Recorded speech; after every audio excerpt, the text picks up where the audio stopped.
Across the UK, there are a small number of hospices like this one in Stoke-on-Trent and this one in Coventry that provide specialist care to babies, children and young people with life-limiting conditions. And now Jersey Hospice plans to do something similar. Probably one of the most exciting developments in hospice is the decision to open our doors to children.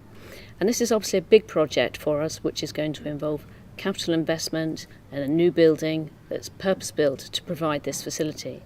We're starting with the service through our emotional support team, who are developing their services that they can care and support children with a life-limiting condition with counselling and emotional support to them and their families. And this is a service that we're offering in the autumn.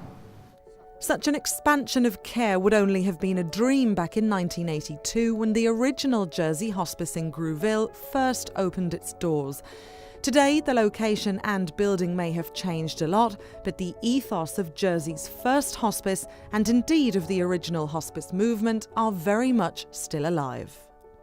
It all began back in 1967 when Dame Cicely Saunders, a nurse turned doctor, opened the very first hospice, St Christopher's. She felt that leaving people to die in hospital lacked dignity and compassion, believing it was the quality rather than the length of a person's life that really mattered. It's a sentiment that holds true here today. Hospice is around patients with life-limiting and life-threatening illnesses coming to a place where they can have many different treatments, support, services that will help them to live as well as possible for as long as possible until that death. That support comes through things like the social groups at day hospice, a variety of free therapies and specialist inpatient care when it's needed. It's entirely funded through the charity's many fundraising events, big and small, all contributing to the $5 million a year that's needed. It's Hospice's two shops, the Treasure Trove in St One, where you could find anything weird and wonderful, and the St Helier store that generate the most, a whopping £1.1 million last year. We've got these incredible people and all these stories to tell. Volunteers like Alma are part of the long hospice story. She's been helping out here across 2 decades.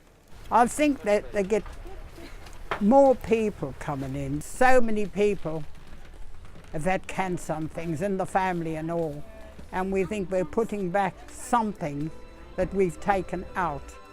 The generosity of those that give their time to hospice and those that give their money means that in the not too distant future, Jersey Hospice will be painting yet another picture in its history.